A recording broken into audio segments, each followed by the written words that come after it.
Hey guys, my name is Bani Bhatia and I'm currently pursuing BSc Psychology Honours from Christ University, Delhi NCR. Today I'll be talking about Karl Popper. In full, Sir Karl Raymond Popper.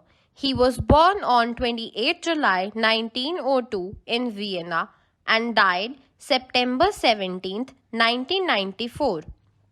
Austrian-born British philosopher of natural and social science who subscribed to anti-determinist metaphysics, believing that knowledge evolves from experience of the mind. For Popper, the most important thing about science was precisely that it was always critical, that it never took anything for granted. According to Popper, scientists always try to show that their theories might not be correct. That is, they falsify their own theories. This is what differentiates a fake scientist from a real one. Scientists never really accept theories since they are always critical. So, how can we combine these two ideas? We need to stop claiming that scientists use induction. They don't. Scientists only use deduction and therefore they never need any background theories.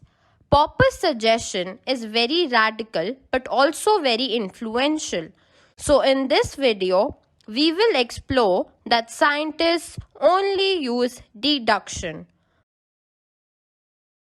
For example, I put 5 frogs in the freezer for a week and all of them died. So, all frogs die when they are put in the freezer for a week. This is the kind of reasoning that scientists engage in all the time. We have a limited amount of observations and then we draw general conclusion from those observations. In order to do that, we use induction. So according to Popper, where did I go wrong? I went wrong, Popper would say, when I claim that scientists draw general conclusions from a limited set of observations. Scientists don't draw general conclusions. They are not interested in claiming that any theories are true. Scientists know that there could always be a new observation that proves them to be wrong. Scientists don't even claim that a theory is likely to be true or probable. Instead, they are only interested in critically testing theories and showing that they are false.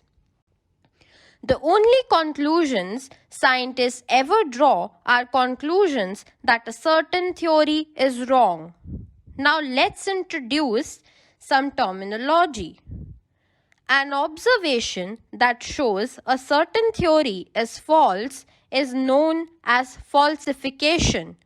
So, if I put a frog in the freezer for a week and it survives, that would be the falsification of my theory about frogs.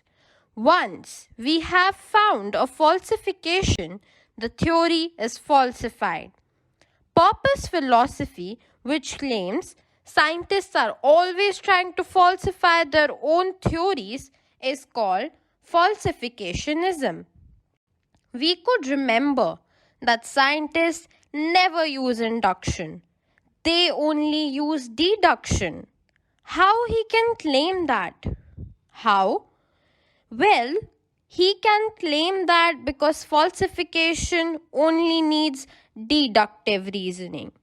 Suppose I do have a frog that survives a week in my freezer. Then I can set up this following argument. If all frogs are dead after a week in the freezer is true, then this frog should be dead as well. This frog is not dead. So, all frogs are dead after a week in the freezer is false. This argument is deductive. So it seems that Popper is correct in claiming that falsification only needs deductive reasoning, and he is also correct in claiming that scientists only interested in falsification. This shows that scientists never use induction, and that in means science can purely be driven by observations without any bias by a prior theoretical perspective. Thanks for watching the video, guys. Please subscribe, like, comment this video. Thank you.